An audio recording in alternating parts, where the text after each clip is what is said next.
Good morning everyone. आज हम हिंदी के जो बोर्ड एग्जाम में आने वाले जो इम्पोर्टेंट एमसीक्यूज है आपके सामने इस वीडियो में प्रस्तुत करने जा रही हूँ। ये आपकी आगामी बोर्ड परीक्षा के लिए काफ़ी महत्वपूर्ण रहेंगे। सो जीत की तैयारी के लिए हम ये वीडियो स्टार्ट करते हैं। आप ध्यान से इन एमसीक्यूज को देखना, हो सकता है आपको बोर्ड की परीक्षा में देखने को मिले।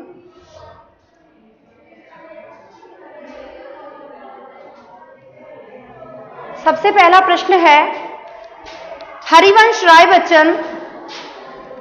सबसे पहला क्वेश्चन है जो फर्स्ट चैप्टर है हमारी आरोह भाग 2 का, हरिवंश राय बच्चन का जन्म कब हुआ। इस तरह से क्वेश्चन आते हैं 1921 में, 1920 में, 1901 में या 1907 में।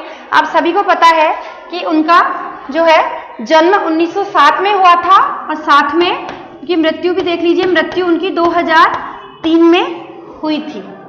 हरिवंश राय बच्चन का जन्म 1907 में हुआ और मृत्यु 2003 में हुई महाराष्ट्र में। दूसरे क्वेश्चन की तरफ बढ़ते हैं। मुझसे मिलने को कौन विकल, दिन जल्दी जल्दी ढलता है।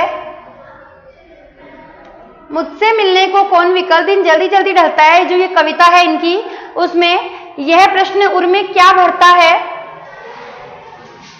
यह प्रश्न उर में क्या भरता है, यहां ये है भरता है, इधर है आएगा, ये मिस्टेक से हो गया है। दिन जल्दी जल्दी ढलता है, आपको पता है ये हरिवंश राय बच्चन की ही कविता है। दिन जल्दी जल्दी ढलता है, इसमें कवि ने ये पूछा है कि इसमें उर में, उर का मतलब होता है हृदय में, क्या विवलता है, क्या उर में क्या भरता है, तो उर में भरता विवलता है। आपने एक लाइन देखी होगी इसमें, मुझसे मिलने को कौन विकल, भर में उर में भरता है विवलता। विवलता इसका आंसर होगा, आंसर बी होगा। नेक्स्ट क्वेश्चन है, फर्स्ट चैप्टर से ही है, हरिवंश राय बच्चन जी की प्रमुख रचनाएं कौन कौन सी है। मधुशाला, निशा निमंत्रण, मधुबाला, उपरोक्त सभी। तो हमें पता है कि हरिवंश राय बच्चन की कविताएं जो प्रमुख रचनाएं हैं उनमें मधुशाला भी है, निशा निमंत्रण भी है, मधुबाला भी है, और तो इसका मतलब है आंसर आएगा डी, अर्थात सभी इसके जो है रचनाएं हरिवंश राय बच्चन की ही है। पैंग भरना, पैंग भरना इस शब्द का क्या अर्थ है। शब्द का अर्थ आपको, पैंग भरना शब्द का अर्थ बताना है। पैंग भरना आपको पता है, जैसे हम पढ़ते हैं कि जिस तरह से बच्चे पैंग भरते हुए या एक हिरण पैंग भरता है, तो यहाँ इसका आंसर यहाँ बोला है झूला, झूलना, गाना, कूदना या नाचना। इसका राइट आंसर होगा कूदना। इसका राइट आंसर क्या होगा, कूदना। ऑप्शन लगा लीजिए। पैंग भरना का मतलब है कूदना। नेक्स्ट क्वेश्चन है, भाषा के क्या करने से बात और अधिक पेचीदा हो गई। पेचीदा का यानी क्लिष्ट हो गई, कठिन हो गई, बात और ज्यादा पेचीदा हो गई अर्थात कठिन हो गई। भाषा को क्या करने से, तो हमने ये देखा है हमारी बुक में कि बात सीधी थी पर कविता का शीर्षक है, और वो कविता लिखी है, किसने लिखी है बात सीधी थी पर, कुंवर नारायण ने। तो कुंवर नारायण की जो कविता है बात सीधी थी पर, बात सीधी थी पर, ये है कुंवर नारायण की कविता, उससे ये क्वेश्चन आया है। तो बात को क्या करने से वो और अधिक पेचीदा हो गई, कठिन हो गई, तोड़ने मरोड़ने से, उलटने पलटने से, घुमाने फिराने से या उपयुक्त सभी। तो हमने इस कविता में पढ़ा था कि बात को तोड़ा मरोड़ा, उल्टा पलटा, घुमाया फिराया, लेकिन बात का क्या हुआ, और ज्यादा वो पेचीदा हो गई। इसका मतलब है उपयुक्त सभी। नेक्स्ट क्वेश्चन है,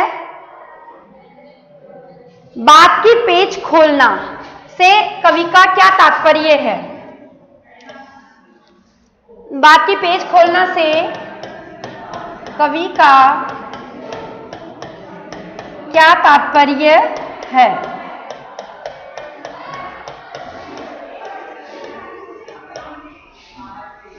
पेज खोलना, यहाँ ये शब्द देखना है। पेज खोलने से कवि का क्या तात्पर्य है?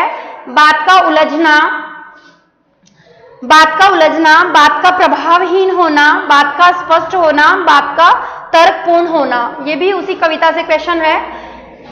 बात की पेज खोलना, पेज खोलना का मतलब आपको पता है कि जब हम कोई बात को स्पष्ट तरीके से कहते हैं, जब बात को स्पष्ट तरीके से कहते हैं तो वहां होता है उसका पेज खुलना, अर्थात वो हमारे सामने एकदम क्लियर, हमारे सामने स्पष्ट हो जाती है।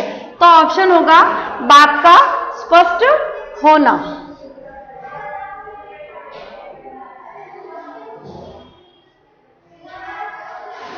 बात की चूड़ी मर जाना से कवि का क्या तात्पर्य है? बात की चूड़ी मर जाना, ये है कुंवर नारायण की कविता बात सीधी सी पर से, बात की चूड़ी मर जाना। तो यहां जो है बात की चूड़ी मर गई, अर्थात क्या हो गई? बात प्रभावहीन होना, बात प्रभावहीन हो गई, अर्थात जो कवि हमें समझाना चाह रहा था वो हम समझ नहीं पाए और उस बात की चूड़ी ही मर गई। अर्थात जो प्रभाव बात को कहने के लिए कवि ने मतलब लगाया था कि जिस तरह से वो बात कहना चाह रहे थे कवि, वो हमें स्पष्ट न हो पाई, अर्थात वो बात प्रभावहीन हो गई। उषा का जादू कब टूट जाता है? उषा यानी सवेरा होता है। तो यहां कवि, आपको पता है उषा कविता किसकी है? शमशेर बहादुर सिंह की है।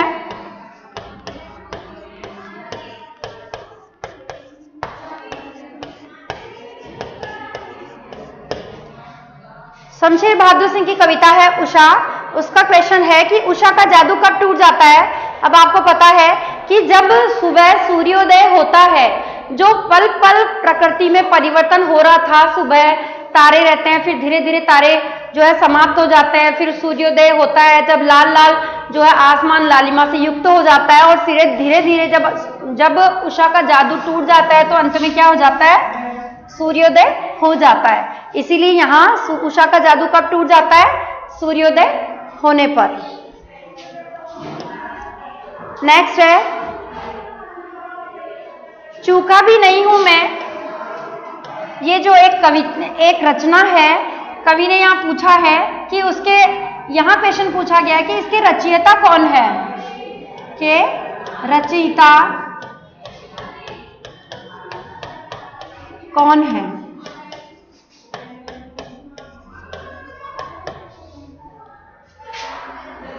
शमशेर बहादुर सिंह इनकी रचयिता है। उनकी कृतियों के नाम आप याद करेंगे तो उसमें चूका भी नहीं हूं मैं, चूका भी नहीं हूं मैं, ये कविता जो है रचना जो है शमशेर बहादुर सिंह की है, जो हमारी आरोह भाग 2 में उषा के नाम से हमारे यहाँ कविता है। लेकिन इनकी जो दूसरी रचना है उसके अंदर जो है चूका भी नहीं हूं मैं है।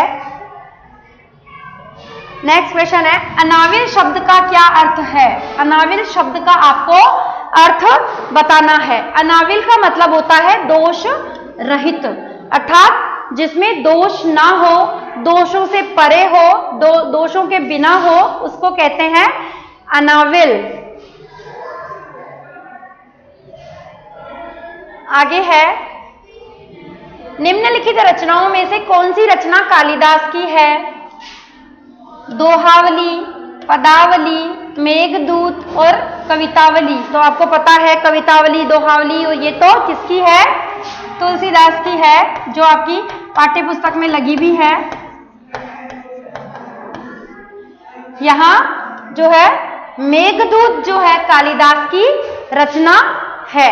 कालिदास जी ने जो है मेघदूत, ऋतुसंहार, रघुवंश, वंशोत्कीर्तनम, ये सब जो है रचनाएं कालिदास जी ने लिखी थी। यहां ऑप्शन में मेघदूत जो है रचना वो कालिदास के द्वारा लिखी गई है।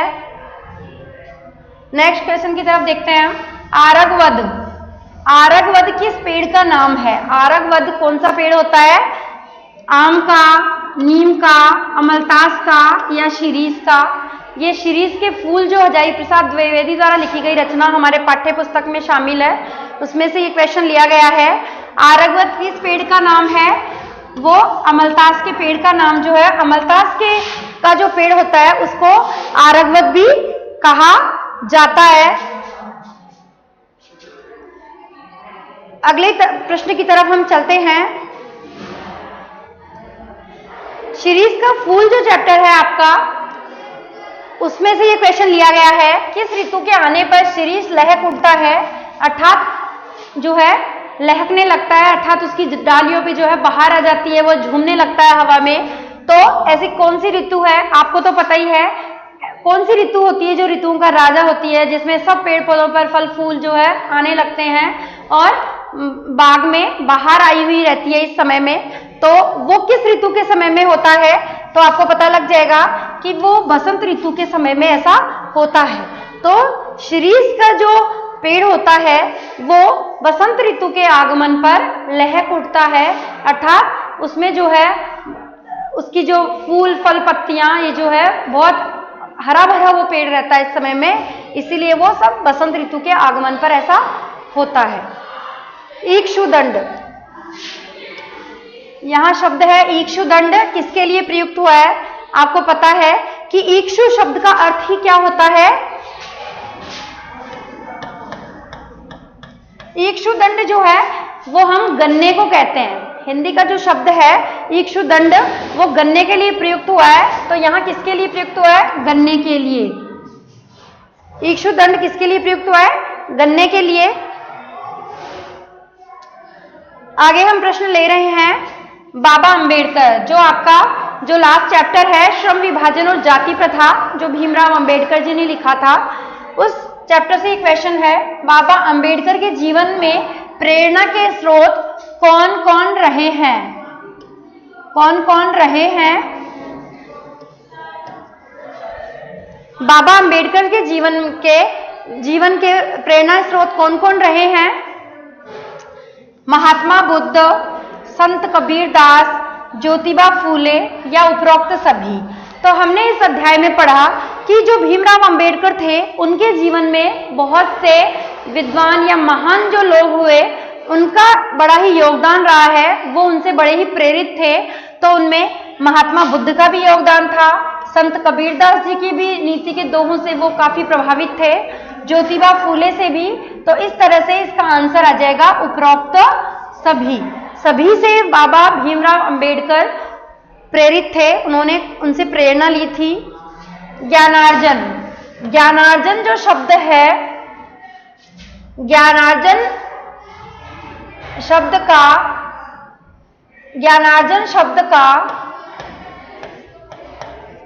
शाब्दिक अर्थ पूछा है इसमें। जो शब्द है ज्ञानार्जन, उसका शाब्दिक अर्थ बताना है आपको इसमें। ज्ञान प्रदान करने वाला, अज्ञान प्रदान करने वाला, दान प्रदान करने वाला या सम्मान प्रदान करने वाला। तो यहाँ ज्ञानार्जन जो शब्द है उसका अर्थ होता है ज्ञान का अर्जन करने वाला, अर्थात ज्ञान प्रदान करने वाला। आगे है लेखक ने, यहां जो है लेखक से तात्पर्य क्या है, भीमराव अंबेडकर से है, क्योंकि जो लास्ट चैप्टर है श्रम विभाजन और जाति प्रथा वो भीमराव अंबेडकर का लिखा हुआ है।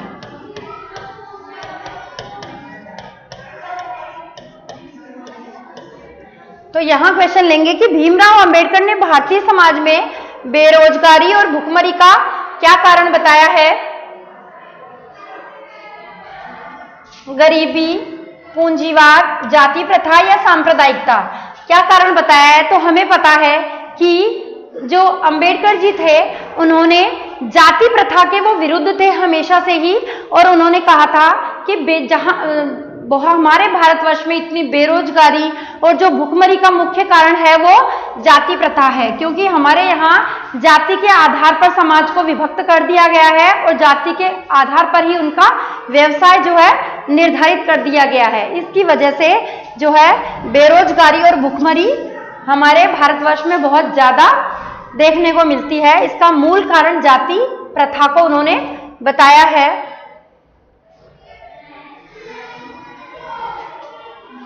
यहां शब्द है अक्षय। अक्षय शब्द का क्या अर्थ है, यहां पूछा गया है क्वेश्चन। अक्षय शब्द का क्या अर्थ है, तो आप शब्द को ही देख लीजिए। क्षय और ए से मिलकर बना है, ए उपसर्ग है, तो यहां ए का मतलब होता है न या नहीं। न या नहीं। तो यहां बोला है क्षय। क्षय का मतलब होता है ह्रास होना, कम होना या खत्म होना। तो यहां नहीं खत्म होना, इसका मतलब है अंत नो, छोटा नो, जो कभी खत्म न हो। हाँ, ये जो है अक्षय है, उसका अर्थ हुआ नहीं खत्म होने वाला, अर्थात जिसका क्षय कभी ना हो, वो कहलाता है अक्षय।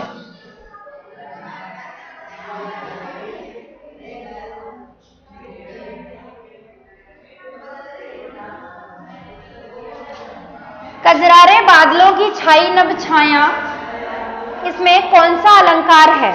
इसमें अलंकार में कई बार ऐसे क्वेश्चन भी आ जाते हैं, जिसमें से चैप्टर में से ये जो चैप्टर है वो हमारे सूर्यकांत त्रिपाठी निराला का जो बादल राग है, कि उन्होंने जो उनकी जो कविता हमारे पाठ्य पुस्तक में शामिल है बादल राग, उससे ये लाइन उठाई गई है निराला की। कौन सी है? बादल राग।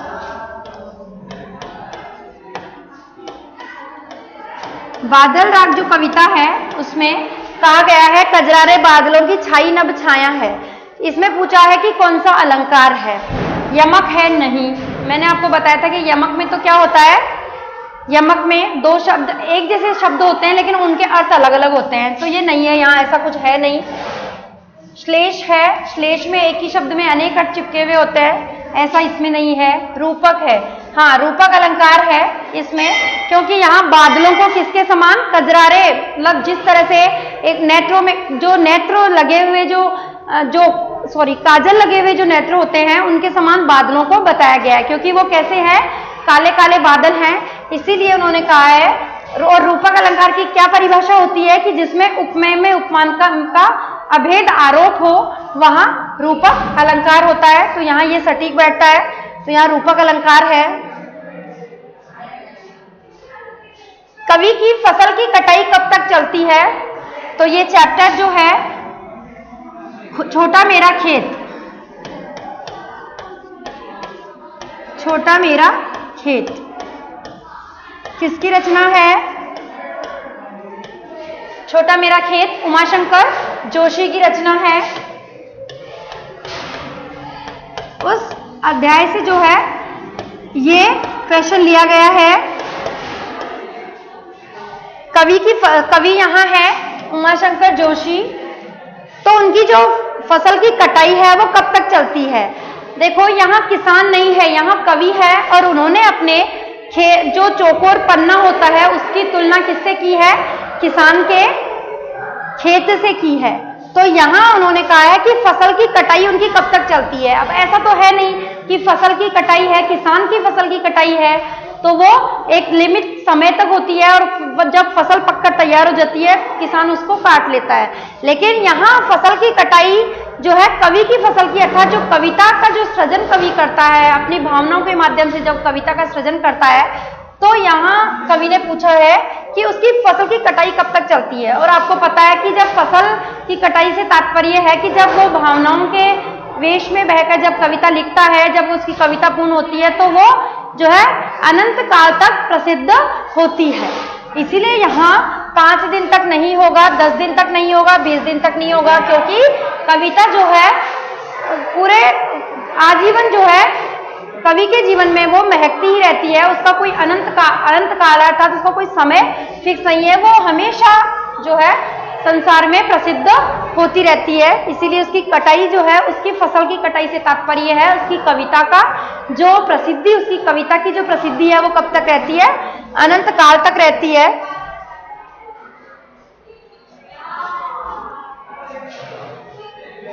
अब यहाँ जो क्वेश्चन है वो ये है अजिया ससुर।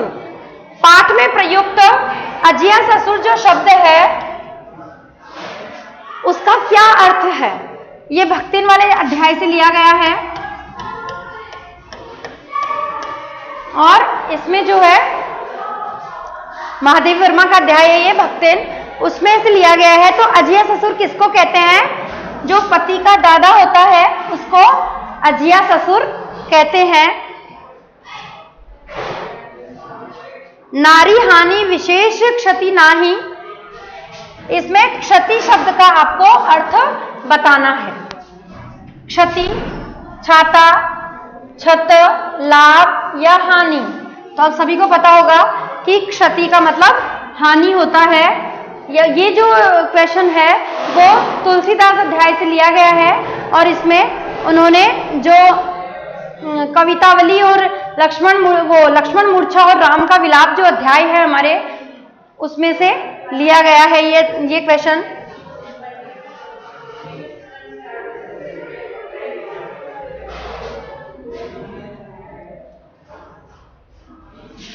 यहां जो है क्वेश्चन है दरिद्र दशानन।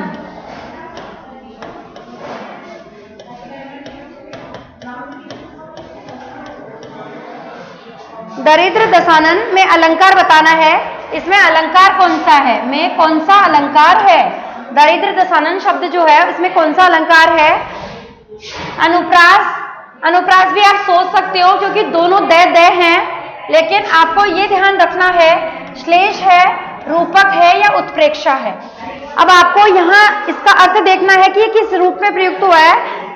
जो तुलसीदास का कवितावली से ये लिया गया है कि दारिद्र दशानन अर्थात गरीबी, दारिद्र मतलब गरीबी होता है,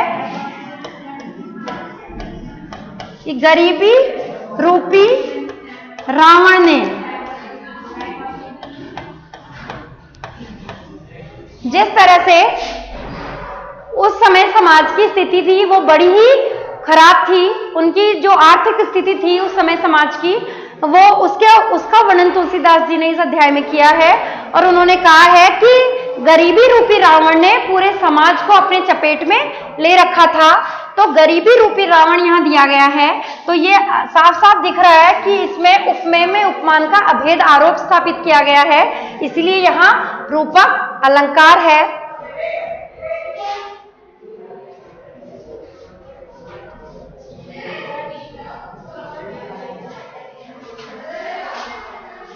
लक्ष्मण के जीवित होने की खबर सुनकर रावण किसके पास गया था? जब लक्ष्मण को जो है शक्ति बाण लगा था तो रावण जो है बड़ा खुश था, लेकिन लक्ष्मण के हनुमान जी के द्वारा संजीवनी बूटी लाकर उनको जीवन दान देने पर रावण बड़ा ही क्षुब्ध हो गया था, बहुत परेशान था। इसीलिए वो जब उसको पता लगा कि लक्ष्मण जीवित हो उठे हैं तो इसकी खबर सुनकर वो तत्काल किसके पास गया? हनुमान के पास, मेघनाथ के पास, कुंभकर्ण के पास या अहिरावण के पास? तो साफ है कि वो कुंभकर्ण के पास गया था, उसका आह्वान कर रहा था कि हे कुंभकर्ण तुम उठो और जो है मुझे इसका उपाय बताओ या तुम उसकी सेना, राम की सेना को हरा दो। इस तरह से उन्होंने उनके सामने जाके गुहार लगाई थी।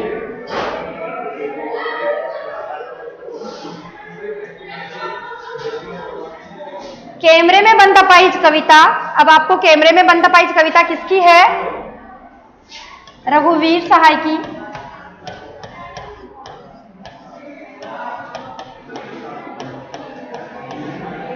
रघुवीर सहाय की कविता कैमरे में बंद अपाहिज जो है उसमें जो है किस मुखौटे के करुणा, जो उनको मुखौटा है उसमें क्या भाव छुपा हुआ है? जो करुणा का मुखौटा है, जो वो हमारे सामने एक अपाहिज को लेकर आता है कैमरे के सामने, और उसमें जो उसका मुखौटा छुपा हुआ है उसमें करुणा का, वो उसका जो है हमें उससे किस भावना का पता लगता है? तो उसकी क्रूरता का पता लगता है कि वो किस तरह से एक अपाहिज व्यक्ति को कैमरे के सामने लाकर और उससे जो है किस तरह के प्रश्न करता है। तो वो सिर्फ एक सहानुभूति बटोरना चाहता है, लेकिन ऐसा था नहीं, उसके अंदर क्रूरता की भावना छिपी हुई थी। उसके जो है सिर्फ उसने एक सहानुभूति का मुखौटा लगा रखा था, बाकी भावना किसमें छुपी हुई, उसकी क्या छुपी हुई थी उसके अंदर? क्रूरता की। जिस तरह से वो प्रश्न करता है वो उसकी सहानुभूति के लिए ना होकर उसकी क्रूरता को उजागर कर रहे हैं। पारिभाषिक शब्दावली के कुछ प्रश्न हैं। डेपुटेशन शब्द के लिए उचित पारिभाषिक शब्द आपके ये प्रश्न आता है कि जो है इससे इंग्लिश का जो वर्ड होता है उससे हिंदी आपको बतानी होती है। तो डेपुटेशन का अर्थ यहाँ प्रतिनियुक्ति से होता है।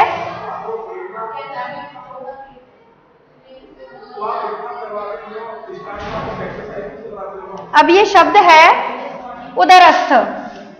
अब आपको पता ही लग गया होगा उदर का मतलब तो क्या होता है, पेट होता है। उदर का मतलब पेट होता है। तो इस शब्द का क्या अर्थ है, मुंह में डालकर, पेट में डालकर, आंख में डालकर या कान में डालकर।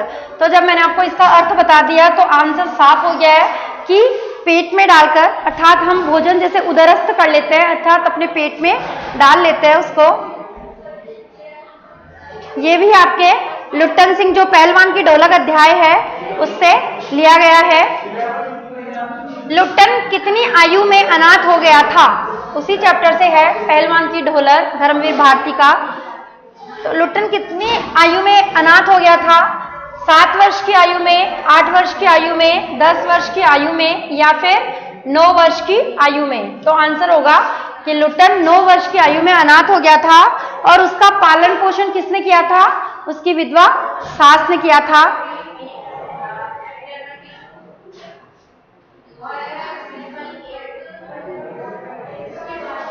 लुट्टन ने किस पहलवान को हराया दंगल में, जब वो दंगल हुआ था उनका, तो लुट्टन सिंह जो पहलवान था उसने किसको हराया था, सूरज सिंह को, चांद सिंह को, बादल सिंह को या मोहर सिंह को। किसको हराया था, लुट्टन सिंह ने चांद सिंह को हराया था।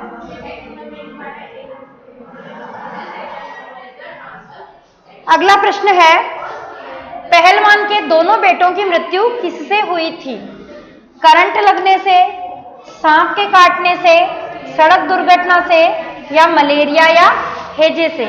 उनकी मृत्यु जो है कैसे हुई थी। तो पहलवान के दोनों बेटों की मृत्यु मलेरिया और हैजा नामक जो महामारी फैली थी उसकी वजह से उनकी दोनों बेटे जो है उसके इस चपेट में आ गए थे और उनकी मृत्यु हो गई थी।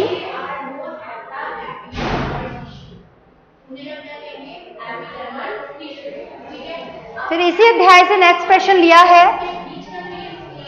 लुट्टन ने चांद सिंह को कहां के दंगल में हराया था।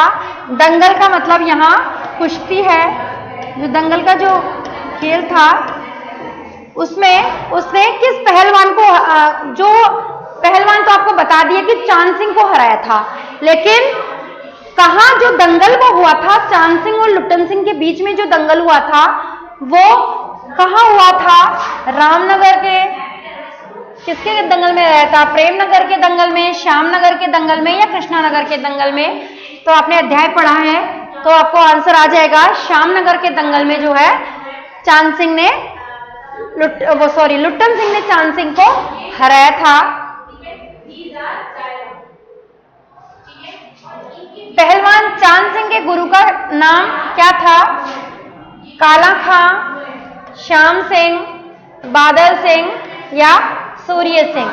जो पहलवान चांद सिंह था जिसको लुट्टन सिंह ने श्यामनगर के दंगल में हरा दिया था, उसके गुरु का नाम पूछा गया है। तो उसके जो गुरु का नाम है वो है बादल सिंह।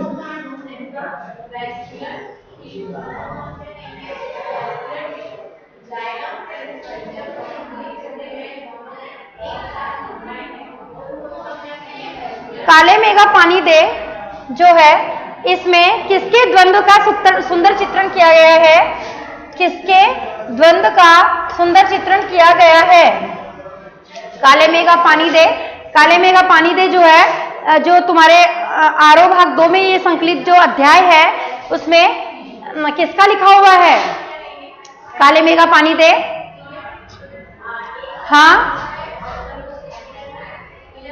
हाँ, काले मेघा पानी दे जो अध्याय है वो आपके पाठ्यपुस्तक में, पाठ्यपुस्तक का जो अध्याय है काले मेघा पानी दे वो फणीश्वरनाथ रेणु का लिखा हुआ है और इसमें किसका जो है चित्रण किया गया है, प्रचलित लोक विश्वास और विज्ञान का या फिर विज्ञान का, समाजशास्त्र और विश्वास का या लेखे जोखे और विश्वास का। किसका है काले मेघा पानी दे, प्रचलित विश्वास और विज्ञान का। क्योंकि यहाँ जो विश्वास था वो किसका था, विश्वास इसमें किसका है, जी का है, और विज्ञान किसने लगाया है,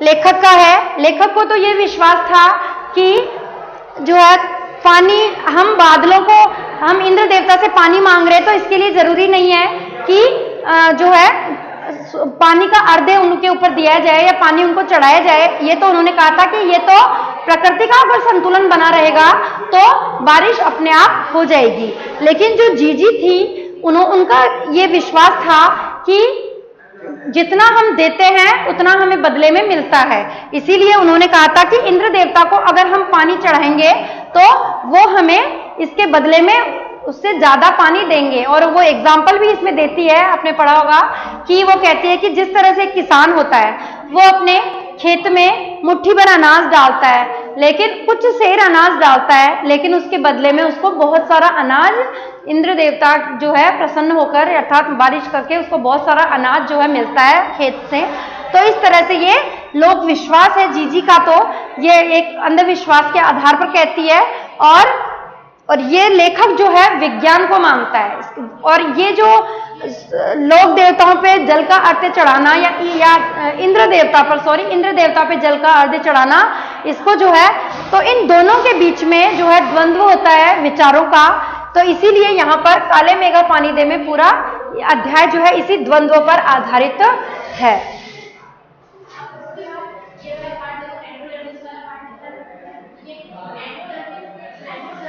जेठ महीने का सबसे गर्म समय किस नाम से पुकारा जाता है? जेठ महीने का, जेठ का जो महीना होता है वैसे सबसे गर्म महीना होता है, जून के समय का महीना होता है, मई जून का जो महीना होता है वो जेठ का महीना आता है। तो यहाँ हमें पूछा गया है कि सबसे गर्म महीना किस नाम से पुकारा जाता है? लू तपा, प्रचंडता, अग्नि तपा या दस तपा। जो आप न्यूज़पेपर में भी पढ़ते ही हो, जब ये खबर आती है, जब जून का महीना बहुत ज्यादा गर्मी हो रही है तो आता है कि भाई 9 तपा लग गया, 10 तपा लग गया। अर्थात जब बहुत ज्यादा गर्मी होती है तो वो 10 दिन जो गर्मी के होते हैं, बहुत ज्यादा एक्सेस में गर्मी उस समय में होती है, तो वो उसको उस समय को किस नाम से पुकारा जाता है? 10 तपा के नाम से। अगर यहाँ ऑप्शन में 9 तपा हो तो आप 9 तपा भी सही कर सकते हैं।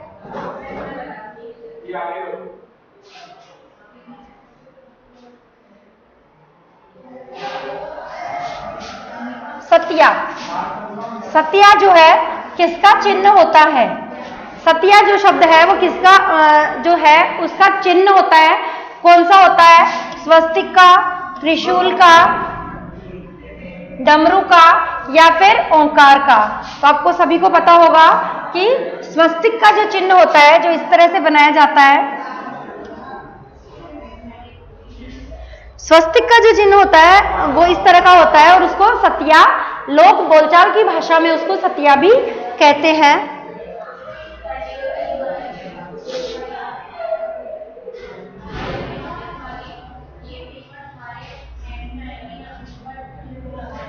धर्मवीर भारती जो थे वो किस संगठन के उपमंत्री थे? आर्य समाज के थे, कुमार सुधार सभा के थे, प्रार्थना सभा के थे या ब्रह्म समाज के थे? तो धर्मवीर भारती जो है वो कुमार सुधार सभा के क्या थे?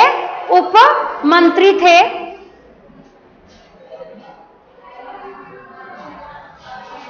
शब्द है मैंडेटरी के लिए सही हिंदी पारिभाषिक शब्द क्या होगा? आवश्यक, आदेशात्मक, विवेकशील या अधिदेशात्मक। तो इसका राइट आंसर होगा मैंडेटरी का अर्थ हिंदी में आवश्यक होता है।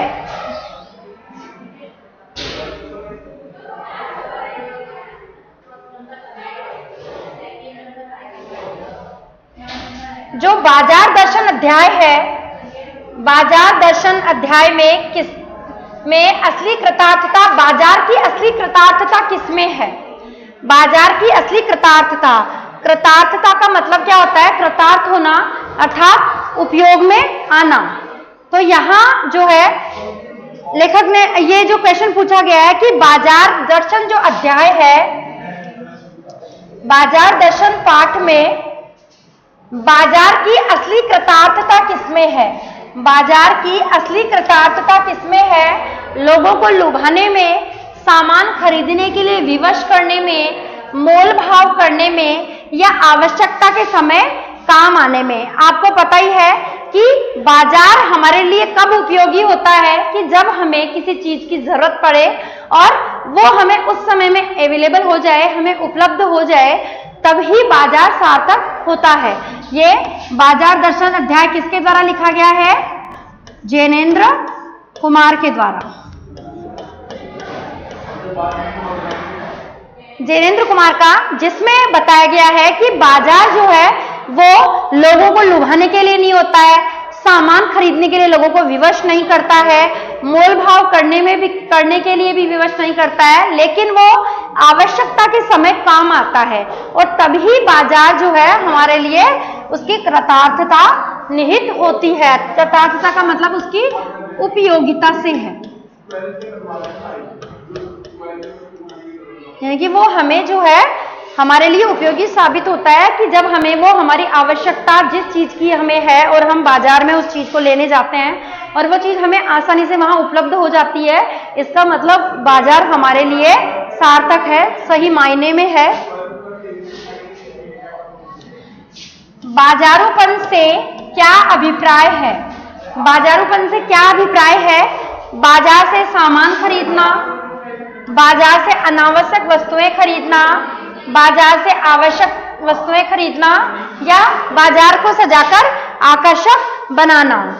बाजारूपन, आपको पता लग गया होगा शब्द से ही कि बाजारूपन जो है, जब हम बाजार में अनावश्यक वस्तुएं खरीद लेते हैं तो वो बाजार का बाजारूपन होता है, जो हमें अट्रैक्ट करता है। हम बाजार जाते हैं तो हमें कभी भी खाली मन से और जेब भरी हुई नहीं होनी चाहिए, मन खाली और जेब भरी हुई नहीं होनी चाहिए, नहीं तो क्या होगा, जो बाजार की जो चमक दमक है, जो बाजार का जादू है, वो हमारे ऊपर काम करेगा और हम जो चाहते हैं वो चीज ना खरीद के उससे कहीं ज्यादा खरीद कर ले आएंगे। इसीलिए लेखक ने यहाँ कहा है कि हम जो है बाजार का बाजारूपन हमें अपनी तरफ आकर्षित करेगा और इससे हम बाजार से अनावश्यक वस्तुएं खरीद कर ले आएंगे। इसीलिए बाजारूपन से तात्पर्य है बाजार से अनावश्यक वस्तुएं खरीदना। अगला प्रश्न है, जो असबाब शब्द है, पाठ में प्रयुक्त असबाब शब्द है, उसका क्या अर्थ है? उस शब्द का क्या अर्थ है? हमें ध्यान रखना है कि असबाब शब्द का अर्थ हमें पता होना चाहिए। अब आप ऑप्शन में देखिए, सामान, मकान, दुकान या पकवान, कौन सा होगा? असबाब का अर्थ तो क्या होता है? सामान।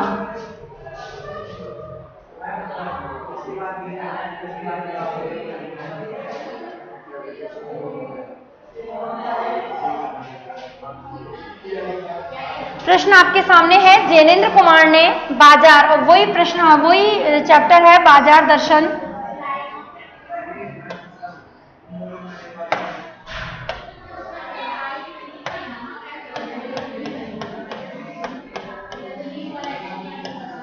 बाजार दर्शन अध्याय से लिया गया है प्रश्न। जैनेन्द्र कुमार ने लिखा है, बाजार का पोषण करने वाले अर्थशास्त्र को क्या कहा है? जैनेन्द्र कुमार ने इस अध्याय में बाजार दर्शन का जो चैप्टर है उसमें बाजार का पोषण करने वाले अर्थशास्त्र को, अर्थात बाजार का जो पोषण करता है, अर्थात जिस शास्त्र से बाजार क्रियान्वित होता है, अपना कार्य सुचारू रूप से करता है, उसके लिए कौन सा अर्थशास्त्र का प्रयोग किया है? उन्होंने क्या कहा है उसको? राजनीति शास्त्र कहा है, सामाजिक शास्त्र कहा है, अनीति शास्त्र कहा है, या उपरोक्त में से कोई नहीं?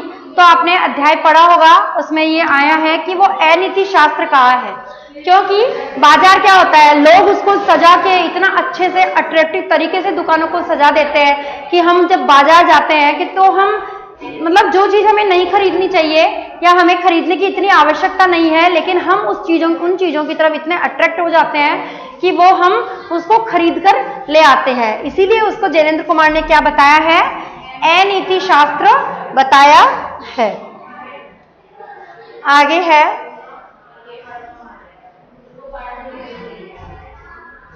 बाजार दर्शन अध्याय का ही क्वेश्चन है, चूरन बेचने वाले को लोग किस नाम से पुकारते थे? जो बाजार दर्शन में आपने एक स्टोरी टाइप उन्होंने बताया है इस चैप्टर में कि किस तरह से चूरन वाले जो कौन थे, भगत जी। सबको इसका आंसर आएगा भगत जी। चूरन वाला मस्तराम, भगत जी, फेरी वाला भगत जी जो है इसका राइट आंसर है। चूरन बेचने वाले को लोग भगत जी के नाम से पुकारते थे। भगत जी उनको क्यों कहते थे? क्योंकि वो जो चूरन बनाते थे उसमें जो नमक और जीरे का इस्तेमाल होता था वो सिर्फ उसी चीज को लेने के लिए बाजार जाते थे, और जो चीज उनको जितनी क्वांटिटी में ये दोनों चीजें चाहिए होती थी उतनी ही मात्रा में वो दोनों चीजें लेकर सीधे अपने घर आ जाते थे, और उसी से चूरन बना के जितनी उनको आवश्यकता होती थी उतना ही वो चूरन बनाते जिससे उनका घर चल जाए, और उतना ही वो चूरन बनाते थे और फिर उसके बाद उसको बाजार में बेच देते थे। और अगर वो चूरन बच जाता, उनकी आवश्यकता से ज्यादा अगर बच जाता तो वो बच्चों में फ्री में उसको बांट दिया करते थे। इसीलिए उनका नाम क्या पड़ा था? भगत जी।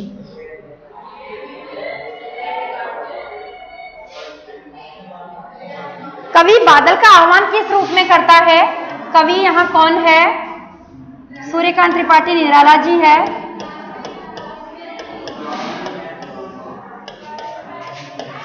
कवि यहाँ सूर्यकांत त्रिपाठी निराला जी है, और उन्होंने कौन सा किस शीर्षक नाम से कविता लिखी है? बादल राग। और इसके माध्यम से उन्होंने किसका आह्वान किया है? आह्वान का मतलब होता है पुकार।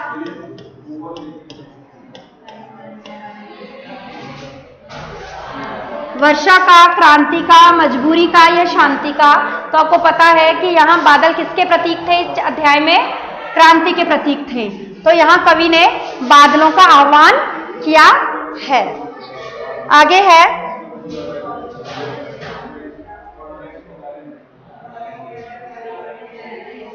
जीर्ण बाहु है शीर्ण शरीर। ये यहाँ जो है ये उल्टा हो गया, इसमें ध्यान रखना। जीर्ण बाहु है शीर्ण शरीर। यहाँ जो शीर्ण शब्द है उसका अर्थ क्या होता है ये पूछा गया है। जीर्ण बाहु है शीर्ण शरीर, इसमें पूछा गया है कि जो शीर्ण शब्द है उसका क्या अर्थ होता है? क्षीण, विशाल, घायल या मोटा। तो यहाँ जो है क्षीण शब्द का अर्थ है क्षीण, अर्थात जो किसान है उनकी काया कैसी है? क्षीण है, अर्थात बहुत ही पतली दुबली है। तो यहाँ क्षीण से तात्पर्य पतले दुबले से है, और क्षीण शब्द से अर्थ यहाँ क्षीण से है। क्षीण का भी मैं अर्थ बता दूं आपको, कमजोर, दुबला पतला, उसके लिए क्षीण कहा गया है। कम, जो हमारी कविता में हिल हिल शब्द प्रयोग हुआ है, बादल राग कविता में जो हिल हिल शब्द प्रयोग हुआ है उसमें किस अलंकार का प्रयोग हुआ है? जो कविता है बादल राग, ये मैंने आपको बता दिया कि सूर्यकांत त्रिपाठी निराला की कविता है। तो उसमें हिल हिल शब्द से क्या था? शब्द में जो अलंकार आया है वो कौन सा प्रयुक्त हुआ है? अनुप्रास, यमक, पुनरुक्ति, प्रकाश या उपमा अलंकार। तो मैंने आपको बताया था कि जब एक ही शब्द के जो एक ही शब्द है वो दो बार आ जाए, उनका अर्थ दोनों का समान हो, समान अर्थ हो, तो वहां कौन सा अलंकार होता है? पुनरुक्ति प्रकाश। पुनरुक्ति का मतलब ही क्या होता है? उस उक्ति को दोहरान करना। तो यहाँ जो है हिल हिल पंक्ति, वापस हिल का दोहरान यहाँ हो रहा है, इसका मतलब यहाँ पुनरुक्ति प्रकाश अलंकार है। तो इस तरह से ये इंपॉर्टेंट जो एमसीक्यूज थे वो यहीं समाप्त होते हैं। धन्यवाद।